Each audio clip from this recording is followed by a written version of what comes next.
오늘 우리가 읽은 이 본문 말씀은 비록 한 절 말씀이지만 아주 중요한 내용을 담고 있습니다. 특히 신앙생활 하신 지 오래되신 분들에게는 이 말씀이 더 중요하고 또 더 깊이 새겨들을 필요가 있는 말씀입니다. 이 말씀이 무슨 말씀인가 하면 예수님을 믿는 지금 내가 믿음 안에 지금 잘 지내고 있는가, 이 부분을 테스트해 보라는 것입니다. 한번 시험해 보라는 것입니다. 왜냐하면 시간이 지나면서 자신도 모르는 사이에 어느새 믿음에서 떠내려간 사람들도 있을 것이기 때문에 그런 것입니다. 또 지금 떠내려가고 있는 중에 있는 분도 있을지 모르기 때문입니다. 성경도 이 부분에 대해서 경고를 하고 있는데 히브리서 2장 1절에 보시면 이렇게 기록하고 있습니다.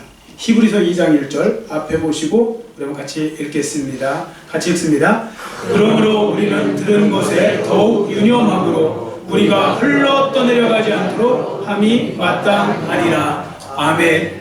여기에 보시면 우리는 들은 것이라고 했는데, 들은 것은 바울이나 아니면 사도들에 의해서 복음을 들었다는 말입니다. 즉 복음, 이 복음을 듣고 이제 믿음이 생기지 않았습니까? 그런데 이제 거기에 보시면 뭐라고 나옵니까? 거기서 흘러 떠내려가지 않도록 조심하라는 것입니다. 흘러 떠내려가지 않도록 조심하라. 이 말은 믿음을 잃어버려서 유대교로나 아니면 세상으로 다시 돌아가는 것을 말합니다. 그러므로 성도들은 신앙적인 자만심을 버리고 항상 자신을 돌아보아서 내가 믿음 안에 있는지를 자꾸 점검해 보실 필요가 있습니다. 오늘 본문을 통해서도 말씀하고 있는 바와 같이 나는 정말로 예수님을 잘 모시고 살아가고 있는가? 또 예수님과 지금 잘 동행하고 있는가? 이런 신앙적인 점검을 해보아야 될 필요가 있는 것입니다. 그리고 한 가지 더 점검해 보셔야 될 것이 있습니다. 하나님에 대한 믿음인데요. 오늘은 그래서 특별히 이 부분을 초점을 맞춰서 말씀을 드리려고 합니다. 하나님에 대해서 오늘 특별히 종교개혁주일이거든요. 그래서 오늘 종교개혁주일을 맞이해서 우리 성도들이 하나님에 대해서 반드시 믿어야 될 것이 무엇인지, 혹시라도 지금 의심하고 있다면 다시 한번 마음을 새롭게 해서 우리가 무조건 믿어야 될 것이 무엇인지 특별히 세 가지를 살펴보도록 하겠습니다. 이 세 가지는 다 하나님의 본질에 관한 말씀인데요. 첫 번째, 우리 성도들이 무조건 믿어야 될 것이 하나가 무엇인가 하면 하나님의 사랑을 믿어야 된다는 것입니다. 즉 사랑이 하나님이심을 믿어야 된다, 그 말씀입니다. 여러분, 예수님을 믿는 성도들이라면 동일하게 고백하는 것이 있습니다. 하나님은 사랑이 많으시다는 것입니다. 그래서 하나님을 가리켜서 사랑이 무한하신 하나님이라고 표현도 하고 있죠. 자, 그런데 여기서 한 가지 잊지 마셔야 될 것이 있습니다. 하나님의 본질 중 하나가 바로 사랑이시라는 겁니다. 사랑. 자, 요한일서 4장 16절 말씀을 우리 한번 같이 읽도록 하겠습니다. 요한일서 4장 16절 같이 읽습니다. 하나님이 우리를 사랑하시는 사랑을 우리가 알고 믿었노니 하나님은 사랑이시라. 아멘.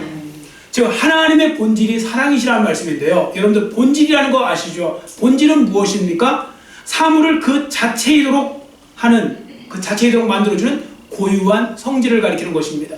그래서 여러분, 본질은 변합니까? 안 변합니까? 본질은 안 변하는 거죠. 본질은 변할 수도 없고, 만약에 변한다면 더 이상 그 존재가 아닌 것입니다. 뭐 예를 들어서 우리가 소금을 말할 때 소금의 본질 중에 하나는 바로 짠맛이거든요. 근데 만약에 소금이 짠맛을 잃었다고 생각해 보십시오. 그리고 갑자기 달아요. 모양은 소금인데. 그러면 여러분, 그거 소금입니까? 소금 아닙니까? 더 이상 소금이 아니죠. 소금은 짠맛이 그의 고유한 성분이기 때문에, 본질이기 때문에 소금이 만약에 모양새는 소금을 하고 있어도 짠맛이 아니라 단맛이 난다면 더 이상 소금은 아닌 것입니다. 마찬가지입니다. 하나님은 사랑하시는 정도가 아니라 하나님 자체가 사랑이시라고 말씀하고 있잖아요. 그렇기 때문에 하나님의 본질이 사랑이 되시는 겁니다. 그래서 하나님은요, 항상 사랑 가운데서 일을 행하세요. 사랑 가운데서. 그래야 하나님다운 또 하나님이 되시는 거고요.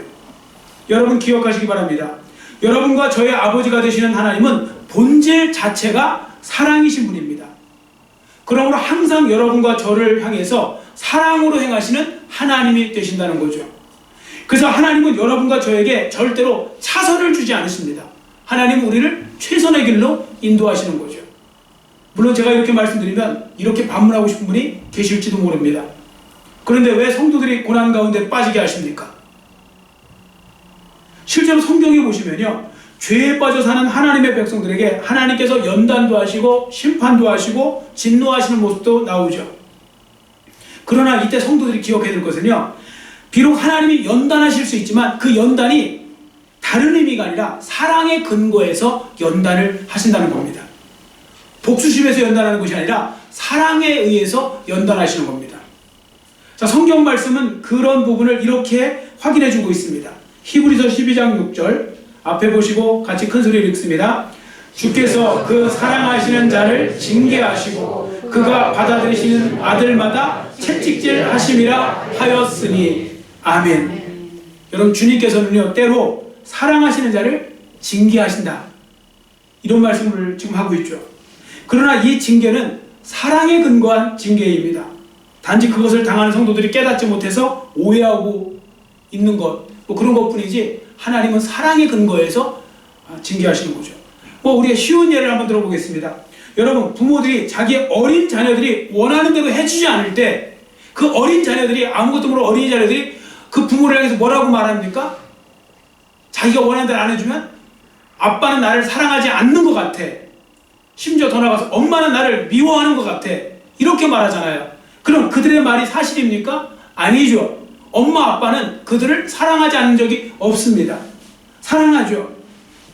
자, 그래서 사랑하기 때문에 사실은 필요해서 징계도 하고, 또 때로는 회초리도 되고, 또 때로는 어떤 그런 부분들에 제약도 하는 것인데, 그것을 알지 못하는 그 어린 자녀들은 그걸 완전히 오해하는 겁니다. 왜? 자기의 방법과 다르게 사랑하니까. 학생들 중에요, 너무 게임에 몰입해 있으면 부모들이 자제를 시키잖아요. 야, 적당하게 하라. 이거요, 자녀들에게는 해도 옆집 애들한테는 잘 안 하거든요. 그 욕먹을 짓을 왜 하겠습니까? 옆집 애가 잘 되든지 잘 안 되든지 나랑 큰 상관 솔직히 없잖아요. 근데 내 자녀들은 다른 거 아닙니까? 사랑하니까. 그러니까 사랑하고 안 하고의 차이가 있기 때문에, 그래서 사랑하니까 제약도 하는 거죠. 사랑하는 거니까 사랑에 매도될 수 있는 것입니다. 근데 이 부분을 당하는 쪽에서는 잘 모른다는 거죠. 이처럼 내가 원하는 방식대로 되어지지 않으면 부모의 사랑을 의심한다고요. 근데 그러면 됩니까? 안 됩니까? 안 되는 거죠. 여러분, 내 방법대로 안 돼도요, 우리는 부모의 사랑을 의심하면 안 됩니다. 왜냐하면 부모는 항상 사랑 가운데서 행하는 거니까요. 여러분, 마찬가지입니다. 때로는 여러분이 원하시는 대로 삶이 이루어지지 않는다고 해서 하나님의 사랑을 의심해서는 안 됩니다. 때로는 내 감정이 너무나 치솟아서 하나님의 사랑은커녕 하나님이 나를 미워하시는 것 같고 나를 버리시는 것 같은 느낌이 들지라도 절대로 여러분 그 감정에 휘둘리시면 안 됩니다. 자신의 감정은 절대로 믿을 만한 것이 못 돼요. 사람이 얼마나 약한지 아십니까? 사람의 감정 절대 믿지 마세요. 그 감정은요, 정말 아무것도 아닌 것에 대해서 삐딱빼딱 같기도 하고 또 금방 좋아했다가 뭐 이러는 게 사람의 감정이거든요. 그래서 여러분, 감정보다 여러분의 생각보다 하나님 말씀을 믿으시기를 축원합니다. 감정을 믿으시면 안 돼요. 내 감정은 오늘 내일 언제 바뀔지 어떻게 바뀔지 몰라요. 나도 몰라요. 나도. 그래서 우리는 변치 않는 하나님의 말씀을 믿는 것이 중요한 것입니다. 성경에 분명히 하나님은 사랑이라고 하셨으니까 나를 향한 그 모든 일은 사랑 가운데서 이루어지는구나, 이렇게 믿으시면 편한 것이죠. 이렇게 또 믿는 것이 중요한 것입니다. 그래서 저는 어떤 목사님이 말씀하셨던 그 내용이 지금도 머릿속에 채워져 있습니다. 뭐라고 했는가 하면요, 저는 절대로 십자가 없이는 저에게 주어진 환경을 보지 않습니다. 십자가 없이는 나에게 주어진 환경을 보지 않는데요. 여러분, 이 말씀을 이해하셨습니까? 저는 이 말씀에 사실 굉장히 감동받았거든요. 잘 생각해 보세요. 여러분, 하나님이 여러분과 저를 위해서 행해 주신 일이 뭘까요? 하나님이 가장 소중하게 생각하시는 아들 예수 그리스도를 우리를 위해서 대속물로 내어주셨죠. 가장 중요한 것을 내어주셨어요. 가장 소중한 것을. 자, 가장 소중한 것을 주신 하나님께서 우리에게 다른 것은 아끼실까요? 여러분이 정말 사랑하는 사람에게는 가장 소중한 걸 내주시잖아요. 내주실 수 있잖아요. 그럼 여러분, 덜 소중한 거 내주는 거 더 쉬운 거죠. 우리를 위해서 예수 그리스도를 내어주신 하나님이시라면 우리에게 무엇을 아끼시겠습니까? 자, 그래서 로마서 8장 32절은 이렇게 기록하고 있습니다. 로마서 8장 32절 앞에 보시고 같이 읽습니다. 자기 아들을 아끼지 아니하시고 우리 모든 사람을 위하여 내주시니가 어찌 그 아들과 함께 모든 것을 우리에게 주시지 아니하겠느냐. 아멘. 여러분 보세요. 자기 아들을 아끼지 않으셨어요. 예수님을 우리 모든 사람을 위해서 내어주셨어요. 그분이 하나님이십니다. 어찌 그 아들과 함께 모든 것을 우리에게 주시지 않겠느냐고, 아끼시겠느냐고 그렇게 말씀하고 계시는 것입니다. 여러분 정말로 이 말씀을 믿으신다면 여러분에게 닥쳐있는 환경 속에서요, 너무 쉽게 인간적으로 판단하지 마시고 의심하지 마시고 십자가부터 묵상해 보시기 바랍니다. 그러면요, 어느 상황이든지 우리는 하나님의 사랑을 다시 한번 확신할 수 있게 됩니다. 십자가를 생각하는 것은 나를 위해서 예수님을 주신 것을 생각해 보라는 것입니다. 여러분 다시 한번 당부하여 말씀드립니다. 절대로 여러분의 마음이 하나님의 사랑을 의심하도록 방치하지 마십시오. 여러분의 마음이 하나님의 사랑을 의심하도록 방치하시면 안 됩니다. 오히려 여러분과 제가 해야 될 일이 있습니다. 하나님이 나를 너무나 사랑하신다는 것을 내 마음속 깊이 뿌리를 박는 겁니다. 우리가 예수님도 우리 마음속에 뿌리를 박듯이 하나님의 사랑도 우리의 마음속에 뿌리를 박으셔야 됩니다. 여러분 저를 따라 주시기 바랍니다. 하나님이 나를 다루시는 모든 방법은 하나님의 사랑의 표현이다. 아멘. 때로는 우리가 이해가 못해갖고 고통스럽게 여겨지고 막 때로는 어떤 여러가지 생각이 들지라도 나를 향한 하나님이 다루시는 모든 방법은 사랑에서 비롯되었다는 것이죠. 사랑에서 비롯된 것, 그것을 믿는 것이 중요한 것입니다. 여러분 하나님이 사랑이심을 항상 기억하는 삶이 되시기를 축원합니다. 자, 두 번째, 하나님 아버지는 항상 옳은 길로 인도하시는 하나님이십니다. 항상 옳은 길로 인도하시는 하나님. 여러분 사랑이 하나님의 본질이라면 전지하심도 하나님의 본질입니다. 전지하다. 하나님은 전지하신 분이죠. 우리 흔히 하는 표현 있잖아요. 하나님은 전지전능하시다 할 때 그 전지가 뭡니까? 전지. 모든 것을 아신다는 뜻입니다. 하나님은 모든 것을 아신다. 자, 그럼 이 말씀을 내 삶에 적용시켜보면 어떻게 될까요? 하나님은 나의 과거, 현재, 미래 모든 것을 알고 계신다는 것입니다. 나의 일거수일투족, 나의 일어선부터 나의 모든 시간, 나의 모든 삶을 하나님은 알고 계신다는 거죠. 여러분 한번 생각해 보세요. 여러분의 미래를 여러분 알 수 있습니까? 내일 일을 알 수 있습니까? 모르죠. 우리는 내일 일을 몰라요. 정말 우리 복음성가 가사처럼 내일 일을 몰라요. 하루하루 사는 거예요. 우리는 미래를 알 수가 없습니다. 그럼 과거는 알 수 있을까요? 어떤 분은 저는 제 과거 잘 알고 있습니다. 여러분 그것도 너무 여러분들 확신하지 마세요. 과거는요, 그 심리학에서도 나옵니다. 기억된 왜곡이라고 해갖고요, 내 좋은 방향으로 막 왜곡을 시켜버려요. 그래서 막 이거 저거 막 섞여버려요 나중에. 그래서 전혀 다른 것이 내 과거 속에 정보로 자리 잡는다고요. 과거도 안다고 할 수 없어요.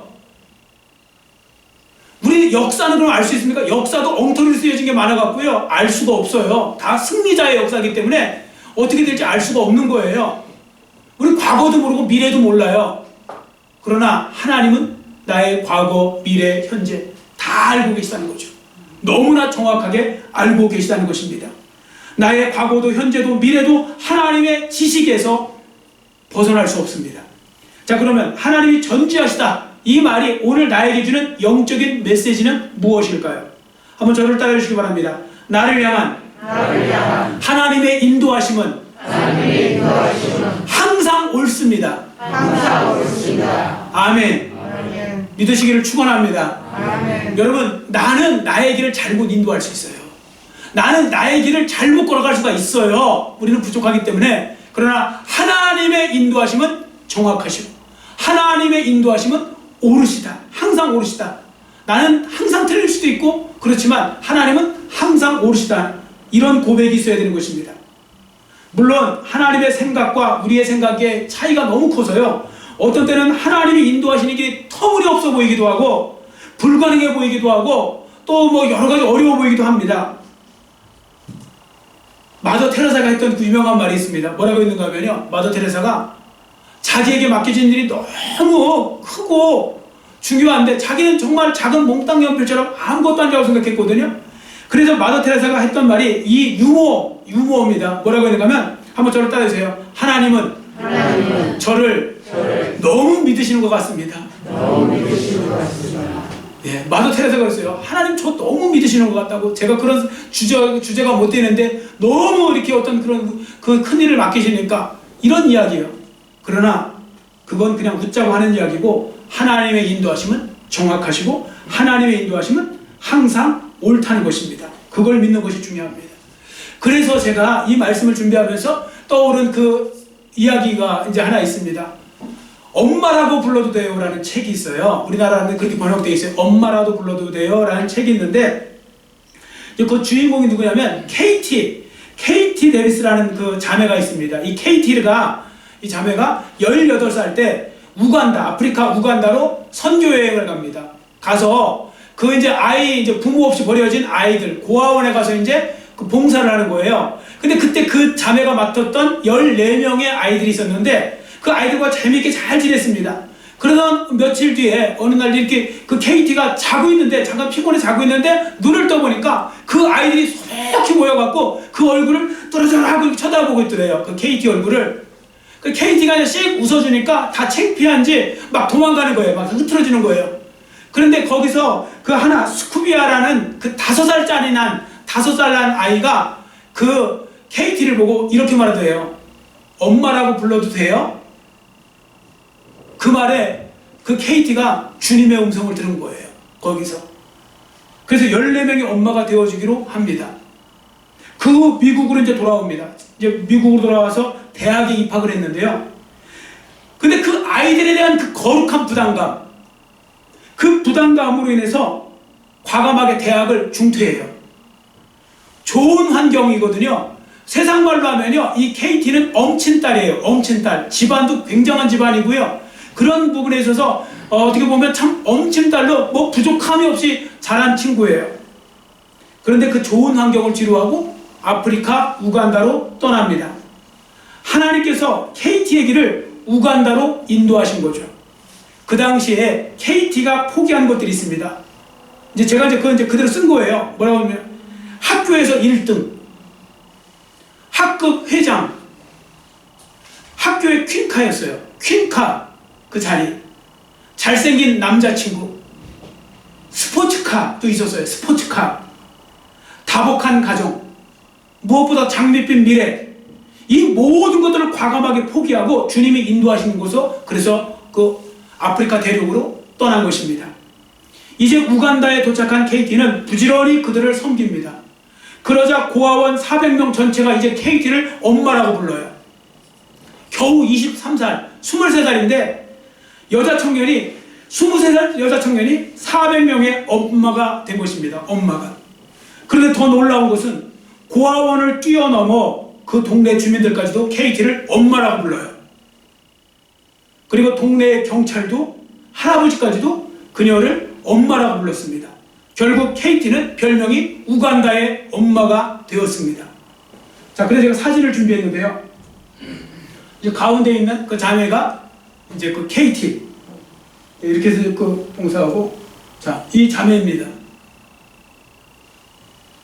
그래서 우간다의 엄마가 되었어요. 여러분 한번 생각해 보세요. 만일 저 케이티가 인간적인 생각으로 가득 차고 의심으로 가득 차서 하나님의 인도하심을 신뢰하지 않았다면 어떻게 되었겠습니까? 가만히 보면요, 성도들 중에는 하나님의 인도하심을 확신하지 못하는 분들이 많이 있는 것 같습니다. 하나님의 전지하심을 믿는다고 하면서도 여전히 내 생각대로, 내 방법대로, 내 판단대로, 자기 기분 내키는 대로 그 길을 걸어가고 있을 때가 많은 것 같습니다. 여러분, 이러한 삶에서 돌아서야 하겠습니다. 그런 의미에서 우리가 힘차게 한번 좀 읽어봐야 될 성경 말씀이 있는데요. 잠언서 3장 5절 6절 말씀입니다. 같이 우리 큰 소리로 읽겠습니다. 너는 마음을 다하여 여호와를 신뢰하고 내 명철을 의지하지 말라. 너는 범사의 그를 인정하라. 그리하면 내 길을 지도하시리라. 아멘. 너는 범사에 하나님을 인정하라. 그리하면 여러분의 길을 지도하시겠다고, 인도하시겠다고 말씀하고 있습니다.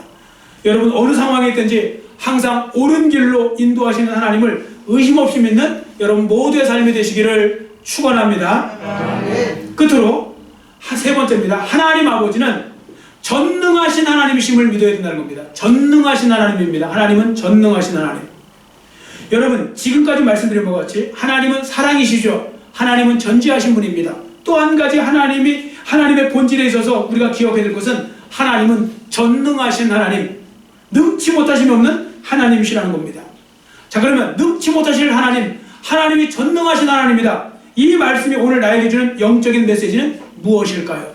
그것은요, 하나님께서 얼마든지 나를 통해서 하나님의 뜻을 성취할 수 있는 분이라는 것입니다. 결론부터 말씀드립니다. 하나님께서 여러분에게 무엇인가 하라고 명령하셨다면 하나님은 반드시 여러분에게 그 일을 감당할 수 있는 힘도 주시고 지혜도 주시고 능력도 주실 줄 믿습니다. 그게 하나님의 방법이에요. 정말로 필요하시면 하나님이 지혜도 주실 겁니다. 힘도 주실 겁니다. 물질도 주실 겁니다. 필요하다면 모세에게 아론과 홀을 붙여주시고 여호수아를 또한 붙여주신 것처럼 좋은 동역자도 하나님께서 붙여주실 것이고, 분명히 그런 부분들 속에서 하나님은 그냥 내버려두지 않으실 거라는 것입니다. 그 중요한 건 일단 순종하고 보는 게 좋습니다. 근데 많은 성도들이 여기에 실패하잖아요. 일단 다 계산해봐요. 절대 내가 할 수 있는 거 아니고, 내 능력을 넘었고, 내 한계치를 넘었네, 이건 나랑은 잘 안 어울리는 일 같아, 이건 내가 할 수 있는 일이 아니야, 이런 식으로 생각하고 포기해버리잖아요. 하나님이 음성을 주셔도요. 진지하게 그걸 갖고 해보려고 안 해요. 근데 여러분, 하나님은요, 우리에게 일을 맡기시잖아요. 그럼 능력도 함께 허락해 주세요. 시작하면 다 하나님께서 사람도 붙여주시고요, 일도 붙여주시고, 그런 일에서 하나님의 역사가 일어나게 되는 것입니다. 우리 교회도 마찬가지 아닙니까? 우리 교회도 그 세계 선교한다고 그러면서 해외에다가 우물 파주고 교회 져주고 이런 거 한다고 했을 때 처음에 그거 갖고 솔직히 반대한 분들 없지 않았습니다. 있으셨습니다. 그거 갖고 뭐라고 하셨던 분도 있으셨습니다. 지금 우리 교회가 지금 그거 할 때냐고, 그리고 지금 이렇게 작은 교회가 이런 식으로 이야기하시는 분들도 있었습니다. 근데 보세요. 하니까 하게 되잖아요. 하니까 하나님께서 사람도 붙여주시고, 여러분 실질적으로 우리 교회의 그 헌금, 그 물질 중에서 상당 부분은 우리 기존 교인이 아닌 그냥 외국 교인들이 한 것도 많습니다. 하나님께서 이래저래 막 붙여서 하시잖아요. 하나님이 감동하신 거, 마음에 주신 거 그냥 순종하니까 하나님이 역사하시니까 하나님께서 사람도 붙여주시고 물질도 붙여주셔서 하게 하시잖아요. 그런 것처럼 우리는 순종하는 게 중요합니다. 여러분, 일단 순종하면 능력은 하나님이 허락해 줄 줄 믿습니다. 여러분, 노아 보세요. 노아가 배 만들어 본 사람이 아니에요. 근데 노아가요, 그 어마어마한 노아의 방주를 만들잖아요. 왜요? 하나님 능력 주시니까요. 노아의 사명이 그거였으니까요. 기드온과 300용사를 통하여 그 미디안 군대를 물리치게 하시잖아요. 지혜를 주시고 능력을 주셨어요. 사도 바울도 그 순종하니까 그 엄청난 사람들에게 복음을 전할 수 있도록 그 힘을 주신 것입니다. 여러분, 하나님의 능력을 의심하시면 안 됩니다. 능력을 주시는 하나님을 바라보며 기대하면서 기도하시는 삶이 되시기를 축원합니다. 하나님이 필요한 모든 것은 공급해 주실 것입니다. 여러분, 세상도 똑같던데요. 세상살이도 한번 보세요. 여러분들 직장에 어디 들어가잖아요. 그러면 여러분들 갈 때마다 오늘은 A4 용지 몇 개 가져가야 되고, 볼펜 가져가야 되고, 또 이런 거 스테이플러 가져가야 되고, 지우개 가져가야 되고, 이렇게 하십니까? 아니잖아요. 여러분, 직장에 들어가면 직장에서 다 공급되지 않아요? 그거? 다 주는 거잖아요. 주고서 일 시키는 거죠. 월급도 주고 다 주고서 일 시키는 것처럼 하나님께서도 우리에게 하실 때는 그 능력과 그 지혜와 그 모든 것을 더해 주신다는 것입니다. 자, 그래서 역대상 16장 11절은 이렇게 기록합니다. 역대상 16장 11절입니다. 앞에 보시 같이 읽습니다. 여호와와 그의 능력을 구할지어다. 항상 그의 얼굴을 찾을지어다. 아멘. 여러분, 이 시간 이 말씀을 믿으시기를 바랍니다. 여호와와 그의 능력을 구하래요. 그러니까 하나님은 여러분과 저에게 말씀하시는 거예요. 내 힘대로 살지 말고 나의 능력을 구하라고. 구하면 주시겠다고. 그래서 구하라, 찾으라, 두드리라. 우리가 기도할 때 구하고 찾고 두드리는 것 중에 하나가 바로 뭐냐면 하나님의 능력입니다. 여러분, 날마다 하나님의 능력을 달라고 기도하시기를 축원합니다. 예수 믿는 사람들이 맨날 우측대갖고 그냥 소극적으로 맨날 겁에 질려서 빌빌빌빌 거리면서 살지 마시고, 정말 내가 그렇게 부족하면 그만큼 더 하나님의 능력을 구하시면 됩니다. 하나님의 은혜를 구하시면 됩니다. 하나님께서 분명히 말씀하십니다. 여호와와 그의 능력을 구할지어다. 오늘 이 시간도 마음에 감동되시면 정말 이 시간에 여러분들 구하세요. 구할 거 있으면 구하세요. 하나님, 저가 이걸 해야 됩니다. 이걸 감당할 수 있는 능력을 주옵소서라고 구하세요. 하나님이 주실 줄 믿습니다. 아멘. 구하고 찾고 두드리는 여러분 모두의 삶이 되시기를 축원합니다. 아멘. 여러분, 신앙생활 한다고 하면서도 우리는 지금 살펴본 바와 같이 가장 기본적인 믿음조차도 붙잡고 살지 못할 때가 많았던 것을 우리는 고백하지 않을 수 없습니다. 오늘 본문 말씀을 통해 주님은 다시 한번 여러분에게 물어보십니다. 아무개야, 너는 지금 믿음 안에 살고 있느냐? 너는 하나님의 사랑을 믿느냐? 너는 하나님이 전지하신 하나님으로서 항상 옳은 길로 인도하신다는 사실을 믿느냐? 그리고 하나님이 너에게 능력 주신다는 것을 믿느냐? 이 모든 부분에 있어서 여러분 모두 아멘, 이 모든 것을 믿습니다라고 고백하는 여러분 모두의 삶이 되시기를 축원합니다. 따라해주세요. 아멘. 아멘. 이 모든 것을 믿습니다. 꼭 믿으시기를 축원합니다. 아무튼 오늘 주신 이 세 가지 말씀을 잘 기억하시는 여러분 모두가 되셔서 믿음으로 승리하는 삶이 되시기를 간절히 빌고 원합니다. 기도하겠습니다. 사랑의 하나님 아버지, 감사합니다. 오늘은 말씀을 통하여서 우리가 꼭 믿어야 될 것 세 가지를 살펴보았습니다. 이 세 가지는 하나님의 본질에 관한 부분이었습니다. 하나님이 사랑이심을, 그래서 내가 하는 모든 일이 하나님의 사랑 가운데서 이루어진다는 것, 하나님의 사랑 가운데서 나의 모든 길이 인도되어진다는 것을 보게 하여 또한 믿게 하여 주시고, 또한 우리로 하여금 하나님의 전지하심을 믿어서 하나님께서 나에게 원하시는 모든 길이 항상 옳다는 것을 우리가 인정하게 하시고, 하나님의 전능하심을 아버지 믿고, 그래서 우리가 하나님 앞에 날마다 그 능력과 지혜를 구하며 살아가시는 하나님의 자녀들이 되게 하셔서 우리가 이 땅을 살면서 정말 하나님이 원하시는 삶, 그리고 하나님을 기쁘시게 되는 삶, 그리고 하나님이 또한 인정하시는 그런 귀하고 된 삶을 살아가는 그 주인공들이 모두 될 수 있도록 은혜 베풀어 주시옵소서. 감사드리오며 예수님의 이름으로 간절히 축복하오며 기도드려 싸움나이다. 아멘.